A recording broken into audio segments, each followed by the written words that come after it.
राधे राधे भक्तों। जय श्री कृष्ण, जय श्री राधे। श्री गुरु चरण सरोज रज, निजमन मुकुर सुधार। बरनउँ रघुबर विमल जसु, जो दायुक फलचार। अर्थात श्री गुरु जी महाराज के चरण कमलों की धूलि से अपने मन रूपी दर्पण को पवित्र करके श्री रघुवर के निर्मल यश का वर्णन करती हूँ, जो चारों फल धर्म अर्थ काम और मोक्ष देने वाला है। जय जय हनुमान, जय सिया राम। प्रिय भक्तगणों, सर्व सुख रक्त विकार राज समानता पुत्र की प्राप्ति के लिए मंगलवार का व्रत उत्तम है। मंगलवार के व्रत से मनुष्य के समस्त दोष नष्ट हो जाते हैं।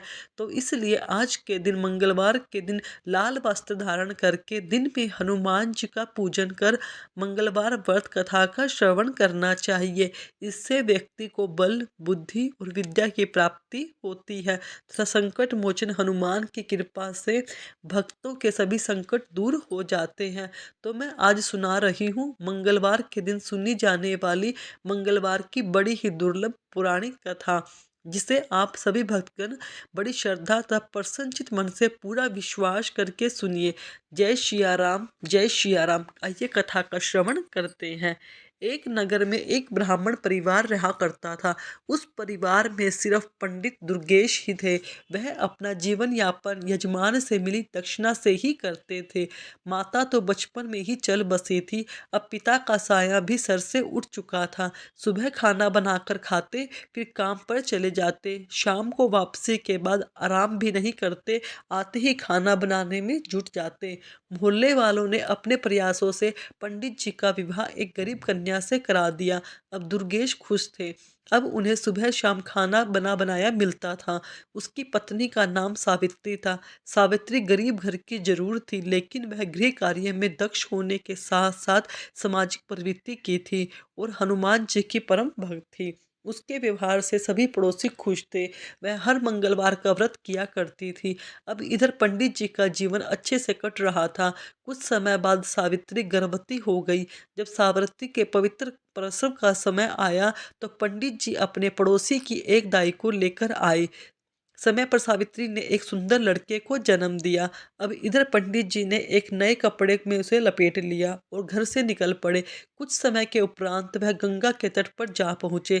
दुर्गेश ने उस बच्चे को अपने दोनों हाथों में लेकर गंगा जी में 3 डुबकी लगाई।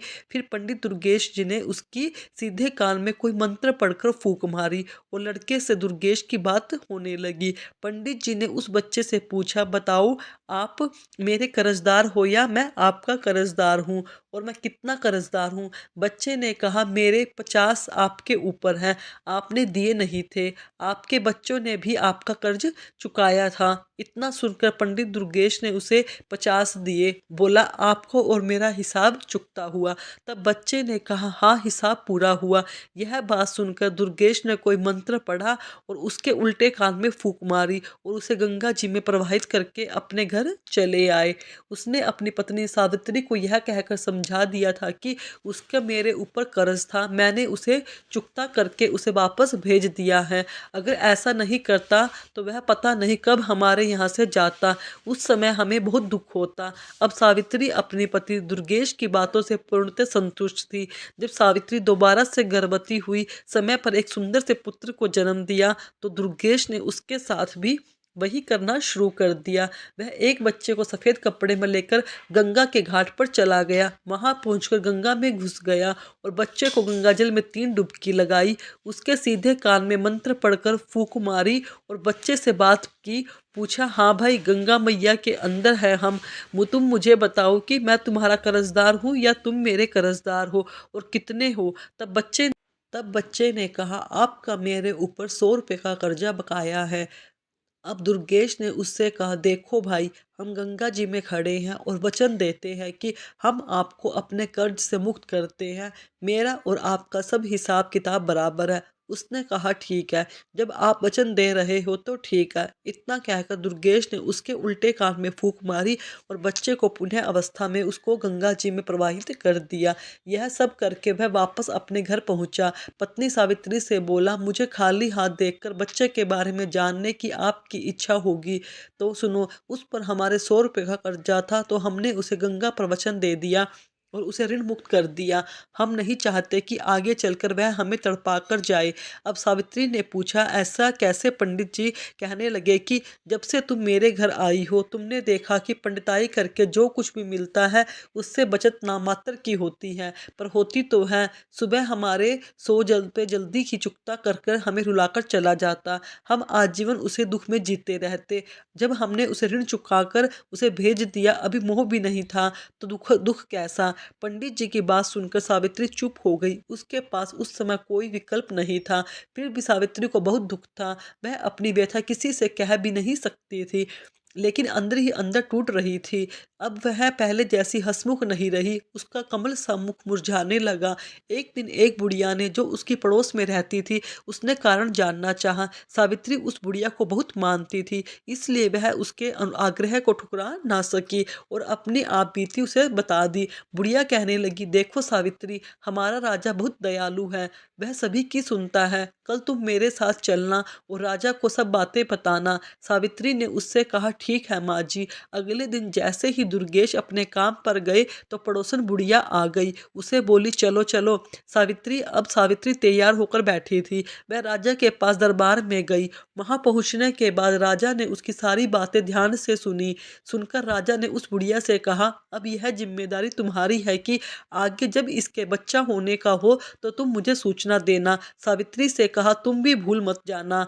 इस बुढ़िया को याद करके मेरे पास भिजवा देना। इसी आशा से दोनों अपने घर आई। सावित्री और पड़ोसन बुढ़िया राजा को आश्वासन मिलने के बाद निश्चित हो गए थे।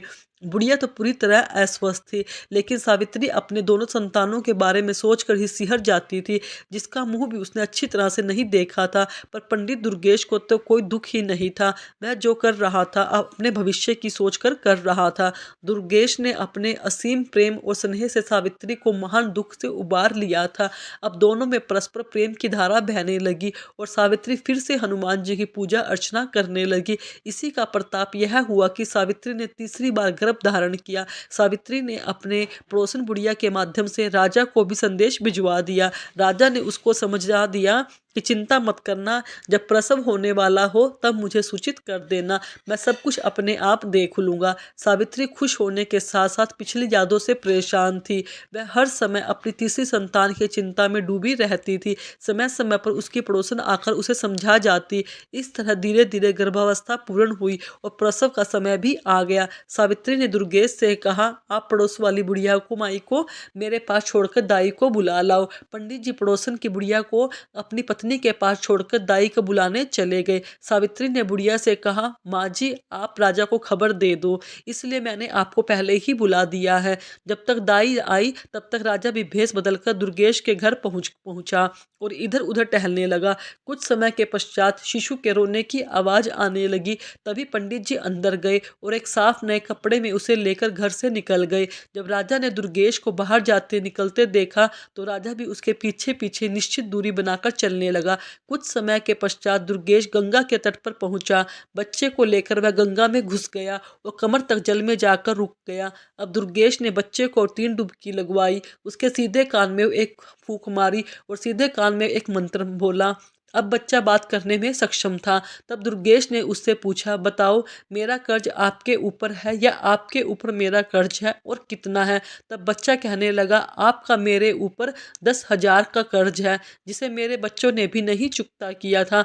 दुर्गेश ने अपनी तसल्ली के लिए पुनः बच्चे से पूछा, देख लो, हम गंगा में खड़े हैं, सच सच बताना, नहीं तो गंगा मैया का पाप लगेगा।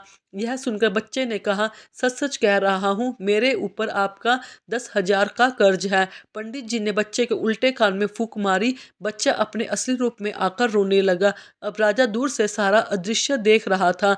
अब दुर्गेश ने बच्चे को गंगा में डुबकी लगाना शुरू कर दिया। राजा कुछ करता इससे पहले ही दुर्गेश 3 डुबकी पूरी करके बच्चे को कपड़े में लेकर जल से बाहर निकलकर किनारे पर आ गया। अब पंडित जी बच्चे को लेकर अपने घर की तरफ चल दिए। राजा के मन में अब यह जानने की उत्कंठा बढ़ती जा रही थी कि आखिर इसने पहले दोनों बच्चों को गंगा में प्रवाहित क्यों किया। अतः राजा ने अपने असली रूप में आकर दुर्गेश को रोक लिया। दुर्गेश ने राजा को देखकर उसको सलामी दी तो राजा ने दुर्गेश से पूछा, यह बताओ कि तुम अपने दोनों बच्चों को गंगा में प्रवाहित करके आए और अब तीसरे बच्चे को साथ लिया। महाराज, आप इस बात को अच्छी तरह से जानते हैं है कि एक पंडित को पंडित की में क्या मिलता है। किसी ने सवा आने दे दिए, किसी ने थोड़ा बहुत अनाज दे दिया, कुल मिलाकर पेट पूजा हो जाती है। पैसे बचाना तो दूर की बात है। इसलिए मैंने अपनी विद्या से उन दोनों बच्चों से पूछ लिया था उन पर मेरा कर्ज है या उनका मुझ पर। मेरे पहले बच्चे का मेरे ऊपर कर्ज था, दूसरे का उसके ऊपर कर्ज था। वह इतना था कि हम दोनों, महाराज आप इस बात को अच्छी तरह से जानते हैं कि एक पंडित को पंडिताई में क्या मिलता है। किसी ने सवा आने दे दिया तो किसी ने थोड़ा बहुत अनाज दे दिया, कुल मिलाकर पेट पूजा हो जाती है। पैसे बचाना तो दूर की बात है। इसलिए मैंने अपनी विद्या से उन दोनों बच्चों से पूछ लिया था कि उनका मेरे ऊपर कर्ज है या उसका मुझ पर। तो पहले बच्चे का मेरे ऊपर कर्ज था, दूसरे के ऊपर मेरा कुछ था। वह इतना था कि हम दोनों हमें छोड़कर चले जाते, हमारी तो कमर ही टूट जाती। इसलिए उन दोनों से हिसाब चुकता करके वही मैं प्रवाहित कर दिया।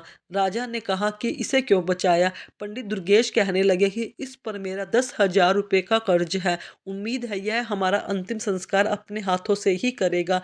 राजा पंडित जी की बातें सुनकर आश्चर्यचकित हुआ, साथ ही यह जानकर तसल्ली भी हुई कि जैसे भी सही सावित्री को अपना बच्चा तो मिल गया। दुर्गेश बच्चे को लेकर घर पहुंचे। यह देखकर सावित्री मन ही मन राजा को धन्यवाद करने लगी। दुर्गेश ने अपनी पत्नी से कहा, यह हमारा पूरा जीवन काट देगा और हमारा अंतिम संस्कार भी कर देगा। अब पंडित जी के घर में बहुत खुशियां मनाई जाने लगी। पंडित जी ने अपने सामर्थ्य के अनुसार एक प्रतिभोज भी किया। पंडित जी ने उसका नामकरण संस्कार किया।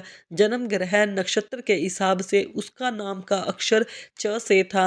अब बच्चे का नाम चंद्रदेव रखा गया। मेष राशि और अश्विनी नक्षत्र में जन्मे इस जातक की कुंडली बहुत ही भाग्यशाली थी। उसके भाग्य रेखा भी बहुत ही प्रबल थी। उसके जीवन में धन का अभाव तो था ही नहीं। चंद्रदेव के जन्म के बाद पंडित जी के अच्छे दिन शुरू हो गए। पहले पंडित जी को भरण पोषण के लिए काफ़ी मशक्कत करनी पड़ती थी, लेकिन अब उनका गुजारा अच्छे से होने लगा। उनकी पंडिताई अच्छे से चल रही थी। धीरे धीरे चंद्रदेव भी चंद्रकलाओं की तरह दिन दुगना रात चौगुना बढ़ने लगा। 5 वर्ष होने पर उसे एक संस्कृत स्कूल में दाखिला दिया गया। चंद्रदेव पढ़ने में बहुत तेज था। पंडित जी शाम के समय अपना 1 घंटा बच्चे को ज्योतिषी सिखाने में लगाते थे। बेटे चंद्र की बुद्धि विलक्षण थी। जो मंत्र बताए जाते उसे कंठस्थ करना उसके लिए बाएं हाथ का खेल था। संस्कृत में प्रथमा करने पर उसने अपने पिता दुर्गेश से ज्योतिषी में भी पूरी दीक्षा प्राप्त कर ली थी। चंद्रदेव प्रथमा करने पर एक अच्छा नवयुग हो गया। 14 वर्ष की उम्र में वह 18 वर्ष का लगता था। पंडित जी और पंडित जी की पत्नी दोनों ही अपने पुत्र को इस तरह बढ़ता हुआ देखकर मन ही मन भगवान का शुक्रिया अदा करने लगे। सावित्री अपने पुत्र को निहारती और भगवान को धन्यवाद करती, हनुमान जी को धन्यवाद देती और राजा का भी धन्यवाद करती। उसे तो यह पता ही नहीं था कि उसमें राजा का कोई योगदान नहीं है। चंद्रदेव ने प्रथमा के बाद आप आगे की शिक्षा के लिए अपने माता पिता को मना कर दिया। उसने माँ से कहा, माँ मैं भी पिताजी के साथ काम हाथ बटाऊंगा। माँ ने कहा, बेटा अभी तेरी उम्र ही क्या है, खेलो खाओ और आगे दुनियादारी को समझने की कोशिश करो। यह काम तो सारी उम्र ही तुम्हें करना है। इस पर चंद्रदेव ने कहा, माँ जब मुझे पंडिताई करनी ही है तो बाद में क्यों, अभी से क्यों नहीं। विद्या तो कोई भी हो उसे जितना उपयोग करेंगे उसमें बढ़ोतरी ही होगी। कल पूर्णिमा का दिन है तो मैं भी कल से काम पर जाऊंगा। अब पंडिताई मन ही मन बहुत खुश हो रही थी। चलो अब उसके घर में दो दो कमाने वाले हो गए थे। थोड़ा पैसा इकट्ठा करके हम अपने बेटे का विवाह भी कर देंगे और मज़े से उसकी दुनिया में रम जाएंगे। मन में ऐसा विचार करके वह सो गई। चलो सुबह जल्दी उठकर दोनों के लिए खाना भी तो बनाना है, कल दोनों ही काम पर जाएंगे। पंडिताई को रात में नींद नहीं आई। वह सोचने में ही करवट बदलते बदलते परेशान हो गई। सुबह जल्दी से जाग कर रसोई का काम निपटाकर स्नान ध्यान करके हनुमान जी की पूजा करने के बाद खाना बना दिया। अब निश्चित होकर चारपाई पर लेट गई। वह सारी रात सो नहीं पाई थी, अतः जिस निश्चितता के साथ वह लेटी थी उसे जल्दी ही नींद आ गई। सुबह पंडित जी जब अपने समय पर उठे तो उन्होंने देखा कि श्रीमती जी तो सो रही हैं, तो किसी ने अन्न होने की चिंता में डूब गई होगी। सबसे पहले उसे जगाकर पूछो, अरे ओ भाग्यवान, तबीयत तो ठीक है।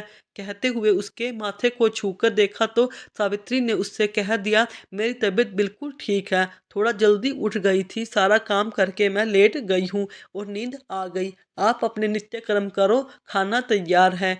इतने में चंद्रदेव भी जाग गया और नित्य कर्म करने लगा। दोनों पिता पुत्र तैयार होकर आ गए। सावित्री ने दोनों को आसन पर लगाकर खाना परोसा। दोनों ने खाना खाया। दोपहर का खाना साथ में लेकर अपने काम पर निकल गए। चंद्रदेव का पहला दिन था तो उसे भी यजमान जैसा नहीं मिला जो उसकी सेवा ले।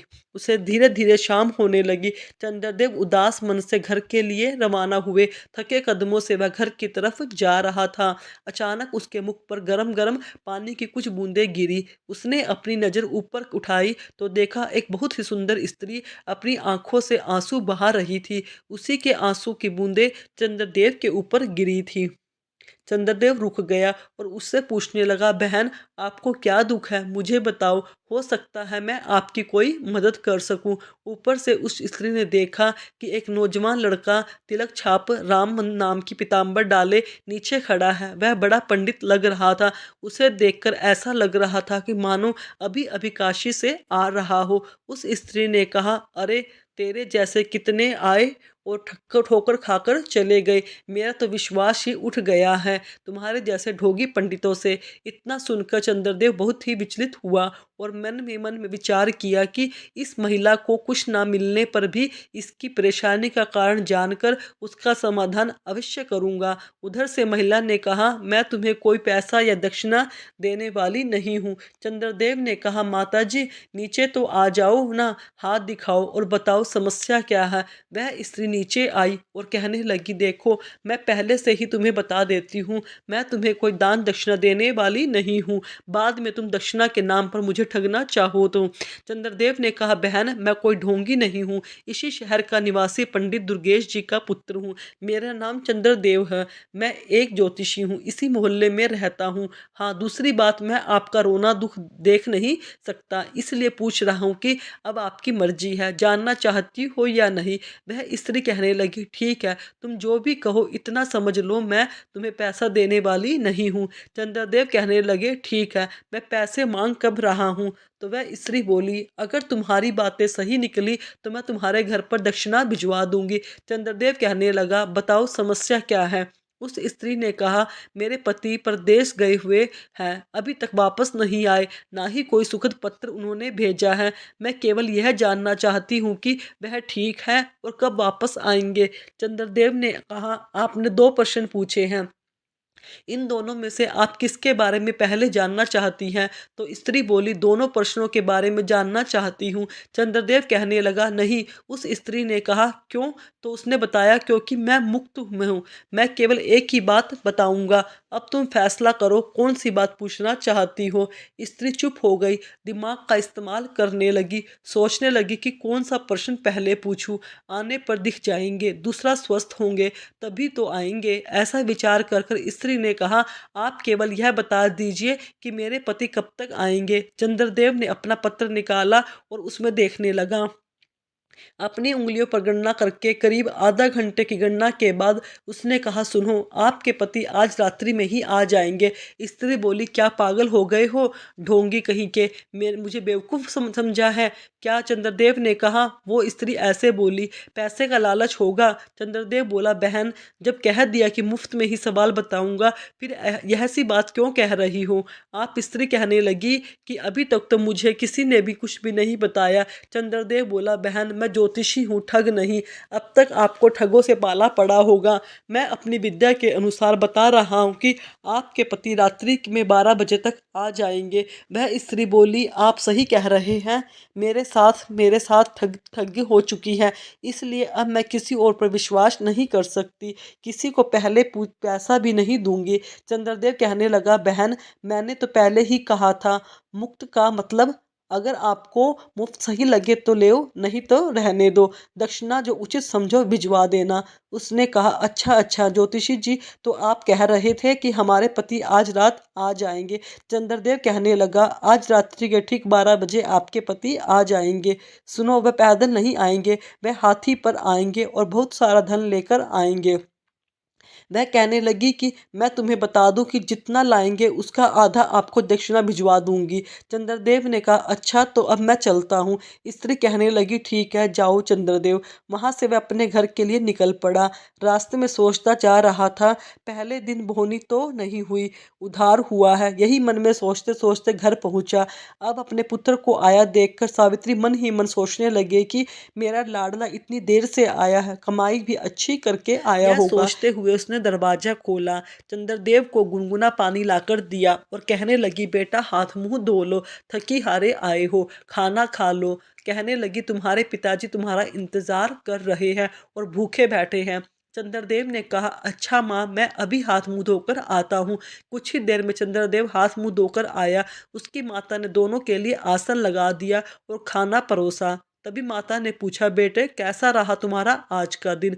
चंद्रदेव ने कहा माँ बस भोनी तो नहीं हुई, बस उधार हो गया। माँ बोली तभी तो कहती हूँ अभी खेल कूद की उम्र है, अभी तो तेरे पिताजी कमा ही रहे हैं, पर तूने भी जिद करके सारा दिन ऐसे ही भटकता रहा।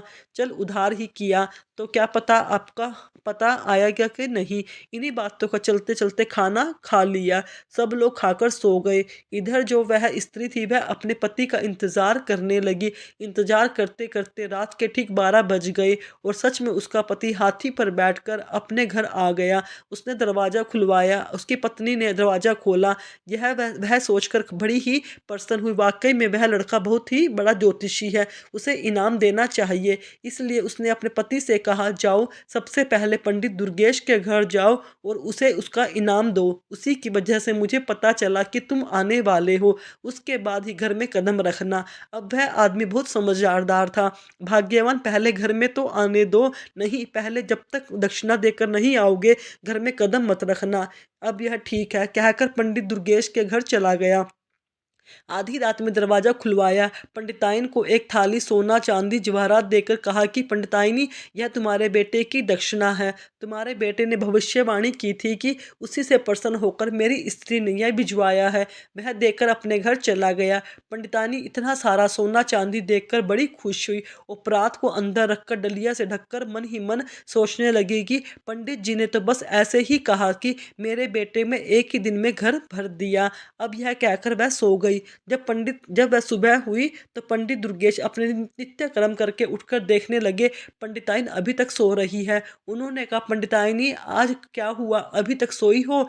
इतना सुनते ही पंडिताइनी का तेवर चढ़ गया। बोली ज़्यादा मत कमा के लाते हो, मेरा बेटा कल इतना कमा कर लाया है, पूरा घर भर दिया। यह सुनकर चौंक गई। बोले पंडिताइन तुम क्या बात कर रही हो। पंडिताइनी ने कहा हाँ सही कहती हूँ, तुम्हारे पुत्र ने कल जो उधारी किया था ना उसे रात में जजमान ने पहुंचा दिया है। यह देखो एक प्रात भरी मुद्राएं हैं। यह देखकर तो पंडित जी उसके सर पर हाथ रखकर तुरंत जमीन में बैठ गए, रोने चिल्लाने लगे। पंडितानी यह देखकर पूछने लगी तो पंडित जी ने कहा अरे भाग्यवान पहले तू घर के अंदर जाकर देख तेरा पुत्र जीवित है या नहीं। पंडितानी आंखें निकाल कर देखने लगी। वह भागी भागी घर के अंदर गई, देखा उसका पुत्र मरा पड़ा है। वह जोर जोर से रोने लगी। यह देखकर पंडित जी ने कहा पंडिताई मैंने कहा था ना पूर्व जन्म में उसने अपने सभी कर्ज चुकाकर हमसे मुक्ति पा ली है, इसलिए तो हम उसे कमाना नहीं देना चाहते थे।